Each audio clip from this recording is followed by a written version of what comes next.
bibi wo ho e dey na wo ho we kire me say ewiase e na wo kwa enka da ka ekiprum bibi wo ho enti na da yetue e di kame won na me ne mejo prophetic edwa afesa dwumadi embro me ka wasem kutedu wo ase ewiase wo bu so ho pen what na se adwen ho se eduru adimra ohan no ebobo no kodurun na adesaye no osum no kodan na adechie no ohan ni free feneba we kire say ewiase e na wo kwa efi say ewiase edin nti na say ewiase e na wo kwa eti kame ho ne fasa dwumadi embra wo KUMAWOOD from no so about pon sima ensia KUMAWOOD TV so na go media aduru so eye ewiase e na wo kwa se du sem radio aka ho se abusia na mnu mienu ye beje adusua afiri wono mu ne di omnim de o sunsum sem ene de o ye abrabomu ena ye de ebrawo o dwumadi so de obusua kame ho na dwumadi wi memfa mra oda nyina wate from 7 to 8 p.m. Monday to Friday ye nyina yententre de abrabo no ehinta ye na namri menua ampaye bida miema de nyina Father Dixon abeka me se ofia ha ye be retwe nkomo afa de ehinta wa abrabo mu de atosini e wa abrabo mu de atosini e wo esunsumsem mu eno ne me ne Father Dixon e be retwe nkomo ene yire ne brother and a bit of media so. Agra confuse you one thing. I don't see. Who you be? Ah, so who you be? And they say a canny man kasa. Father, it was a kuha. Say, Ukuta to me. No, papa, dear lady. That's a 2 million de pa. 2 million. 2 million. 2 million copies canaba. 2 million copies canaba. Yeah. I'm going to me a time. Oh, you're not correct. You will 2 million who do me, you know. Ye wo de wakasa kopeye ene ya hantansem ana de ya wo de ahantan nim okope tumi a oyi ahantan by de ya wo ne de oyi ahantan because our measures our chiwade sanity be da say Father Dixon tene kana me ambedi dwumadi chairman no ye frame kofi esubantin obetima frame esukuto yi pebre na ne dwumadi ere no Refer Facebook, KUMAWOOD TV, TV, YouTube, and Father Dixon 1. Dixon 1, only Father Dixon 1. Also YouTube. That made this when you do go now. So I can watch it. That you made you. Now, you just say, Minia, Robino be blue, what it, you'll be movie a bit. Say, and then, addition, you could first want to did Broy, and Father Dixon, every teacher me. I bet wow. Touch me. Because, I listen, I mean, sure. Akra. Minimum careful, and a one I almost share. You go just one kind of Father Dixon. May bonus and I say, when you do some same good day. Oh, I asked it's no more. Groups are one crowd on my. Medase. Se kase Father Dixon. Father Dixon e obi a wadi otu ni padua ne kra ana ne honhom. E de asuo so ne de dwumadi obedi say obeboa ewiase agini pa efi ohaw mu amane mu dadwe ne kona na nyina mu ana Father Dixon e obi a wone ahonhom na ye adwuma wone inso tumi inso kasa wote what kasa inso sete enfama kasa wote on kasa enfama sote asin edia kasa wote edia kasa wote asan so yeso kasa wote aso kasa wote Yes, all the planets, all the 4 elements in here. I've mastered all the 4 elements because the son of the more flashy and I whom be family call ye. I could share me thing. It could be many. Say memla. I'm 15 years, sir. And so much me do master. And you want Casacasano. If you say in a workers what they are Tenasacasa, me decide to read you. That's it. Who said Marino? Men are not in a chassis. No, my possible to us. And I'm a to us. It's a free eja ena na bedu ebaso. Wow. It's ade ewo fi a de ye adwuma. Because bit ba won chen na ebia ne kra ye nsuo. Bit ba won chen na ne kra ye asase. Bit ba won chen na ne kra ye mfrema. Bit ba won chen ne kra ye ja. It is so master all the 4 elements. Because the pebia no obia woni so cold. No obia so o de so ni tie. Se wo bi Sunday, and just Sunday no. Wo de ade a Sunday bia ka na be yi. There's a master all the four elements and will be a code, reactions and actions. Put me in area that means oh, you're master of all elements. If we see a code. Yeah, so no, or code. Who's about Munema if it be population census? Population census, who do ding and we can nipana will be out when you code that the Danasi. Because if you're calling Ghana card, you code the war, so Ghana card, you code no many. That's not over soon from soon will be out when you code. Because Sunday for me in a ha. Sunday will be out when you code. We go higher 1 o'clock a.m. but a man code number. That 1 o'clock a.m. No, and 1 o'clock 1 o'clock a.m. No, I mean billions of people you want 1 o'clock a.m. Father, I'm first how is on. I say, Mary, we saw our question. Cra, credria, Anna. Diana, Edidi, Eddie Bread, Eddie Pama, Eddie, your assistant. Medasi. Before say a Bawunipano, the chance the after a baby.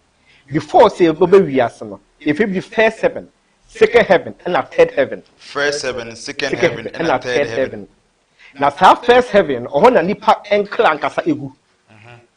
Or Hona oh, before say qualify from that first heaven, on a yacon in the sea, that first heaven. It been a happy about the religion more Christianity.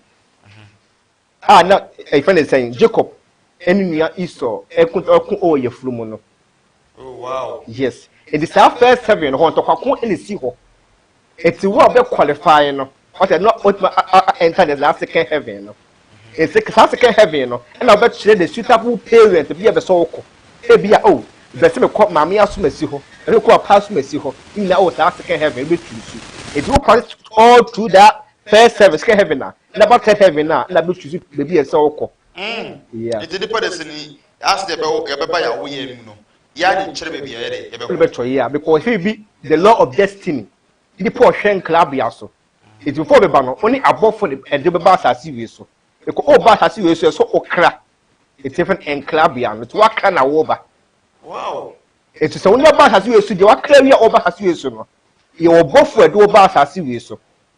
That's our both one or bar. Ebia, so a Monday bona. Who you Tuesday bona. Or both for do bass as you so. It will be just as much about this time. Ebia 1 a.m. and now 2 a.m. and I'll be 2 p.m. It will both for lose that partner. It will what banner. You will near money and money and mammy say, well, just a year the boa, one of mamma the year and sell assassins, Maddy Watson. Okoto assassin, our bontini say ya. Let's also fit say Yakoto assassin, but you won't be my Debbie. You want money and mamma saw your assassin and sell assassin, Maddy Watson. But that's it's woman, dinner assassin your mouth. Hey, It's ye and Nahoka, in Pega and Nahoka, O bar and Clabian, O cra. You are both a do baba. So it might capture this head. what are you? Cradria could tell you, Nami, and a friend Cradria, and I cried it. Now, home was opening and a dear or your crowd. Nipebiano, days no. Say, ABS will Sunday bona. Yes, very the dead that destiny hour no. We are Sunday bona, who face that the Thursday born, like the Jupiter area. Because Sunday, Thursday, be a example on Sunday. Thursday be destiny hour. Men club Yankasa air Sunday a woman. But time I assume the Virginia at the year, you mamma, soon home at Simono, that Thursday. No, Saturday or Sunday. Sunday, Debbie. The Pebia 2. Sunday, a clada, and that Thursday, no.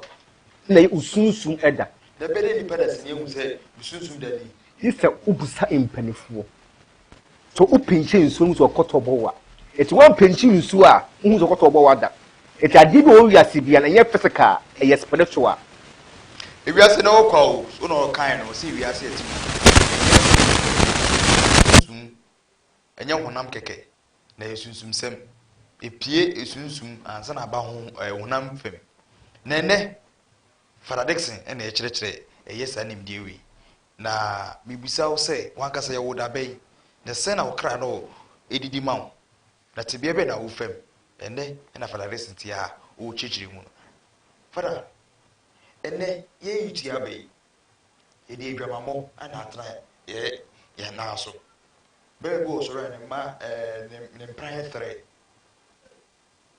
Or baby, sir, wa fa mema egu no so e was spiritual impact am I that's it nipa da sene bia de before ba na be fa bema no ye wo niema ese wo ye asokofo ba no go fa bema no ana efie bia so otumi ene ahonhoma ekontrol efie bia mu efie bi wo ha eja tumi ene control fie ho efie bi wo ha enfema tumi ene control fie ho ana efie bi wo ha insuo tumi na asase tumi ene control fie obedan hu udo fiti na okon dokofo ba ombu se oba na chi asem ana efie bi so wo ha ho ye wo niema bi akutie efie no ebu wo ha yare ebu owu ebu enguase ebu eka dagye ne konana ombu semu ofiti ekofa oba na kofa abema no ebi ekofa ebi a mesi so yi akofa me ne Martin etenaye ekofa oba akobi oba ne fie eye enifa na wo ho ebi oba we fie ebi a aso asie na wo ho ebi oba we fie bi trend akọ sani nyina beka nyina abo bedi machi etebe hanse mekra kama me de beda me ho so no that time no na say nkuti be sha ase aba kama se me bobla no that time me me face all these challenges o ablabo ni mo e before be say be so tie spirit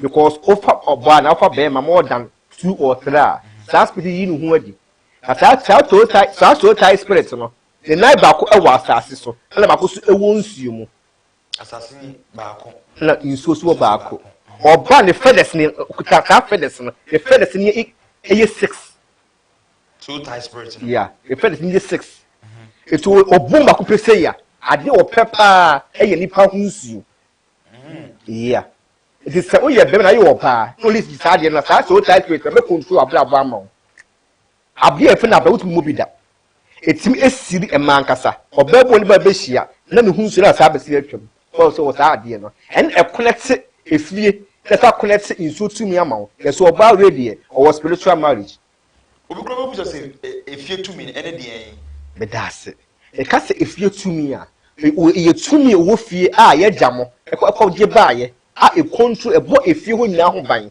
e because it want to be efie tumi it make aye aginaye o efie we ye gina efie e ahohomu ye gina efie because ye jamo no nam say onko pe tumi se mekun to pa no because e ka se ye na aya asasini e ya body maye ye na nam e di moja le to ho e de maye de a e kwa be so ko fa moja le to ho maye ko efie bia no aginaye wo ho e na tete so no di moja e na ye na ya de gina ade enti e bia efie we ye pese e bia efie gina e di sika gina e bia pese de bema egina e bia pese de emma egina efie bo emma ni efie so mema sunim efie bo sika sunim eti ko to ya gudie e de ko gitumi e de bo efie ho ban wow eletie if you say na o kwadwumadi na uti Father Dixon e na echeche eye ensemu edi e maye bema woti so o soro no usima so wunim efie ho asetena weti ase o gewe o mawe no gewe de mawe no ade chemu nsem no future life no e ho no kai hu say law of karma e bi wia no aba so na Father bi so wasemu wadaroma bebe bi wo wa sebi se de o ka se fie esunsu tanachi ebe na Bible no mkoji ye obayi su na ebe yare esu de fie o mi ame Bible da ye fie ho no e de na sa yare no timi e bawura anase bowura mesusu masetenem be das unsene no religion abu mo enti atoto saa ne manyina ato agu enlam se ato saa ne ato agu no kofa obi tumi so meboa wo kwaboa wo e se o kire oba na onana se ade e kwaje ba ye ni mana be ka kire o se ne papa ne ye gweyi se ye wo ye ewo ma o papa o ye ade a o ye be ka kire o ma enkwale se o papa ko mfinyam bia no papa de o ye no kura no e ne mabone no wo ye tata pe go be ka kire ne male se o ma me kwade o ye kura de mo dijan enam ti nyina no enkwale na emfasa ade edin kura no akos enkale ni susa no hu se panyin ba ana okokko fro ka na panyin kura etima ewie oginam a obesore efi ho na panyin atenase benes entesa eletin say wo omosi ye woden ye wo different platform a so 21st century eteni bi na wo ho edisa ho me yempam wo mo ensensake wo mo ati asake wo mo de yake wa asundwie eti ensake wo mo de a mudi awe ho de to ma we wo fagugu hefa eso mo de ma we ko ne mo ha wo no begu yeso because ye timi didi ya emme de ya omo so mo timi didi emme efie tum na wo ho no die edigi na ye ebu edi mo gina ye ebu edi abo mo gina ye di gina ye a wo so wo ti ho afiri ho so fi bi wo ha wo bitma ba won chen an mala bitma ba won chen na so ko futma ba won chen ba na obeda no wo bi ni na eda oso wa ben pa o obekọ aso na so for ema communion se ji communion no na communion so for the matter so for no matter communion no e be o impartation of spiritual knowledge obetma impart bi yama se so for no ne honhom no tene so no ware no a na o mama de a honhom no cross to be found so me yeah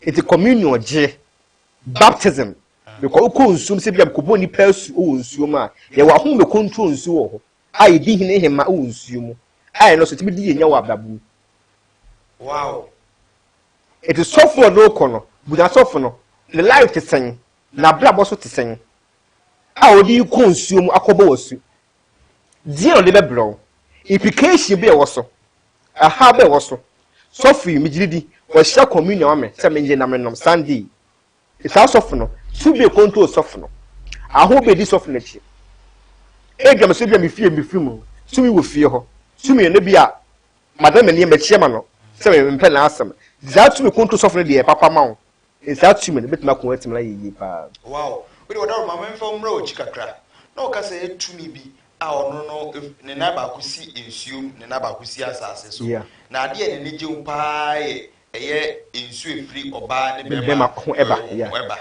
Bible so many teachers say oba ne bema be free ni na ho na oba e wona ba ko na o ma dore epo ana asase si se epo anwa na se oba de nichi e abode nto ato aso na sa tumi e bidi nya na kwan be so nti mi bisa say emma ane mema nhyiamu e bone ana kwan be so ne be hyiamu a e de aso bi beba me das before set no bi be pekinipa se oni ne be yesa sex no e so o hwe ba ko na chi ansa na ona pokona yesa ade no because sa ade ko yesa ade se kim ewie ade no oni padua ye bi o kra ye bi na ho mu ye bi sex no e xx e de matre na e have sex no enye it sex enye ade ye akono de se bi we de me kono do eke na me have sex enye sa sex is not by fashion e ye ni padua kra ana honhom na yesa ade no wow it's oh yeah so prepare ho we face any consequences maybe ano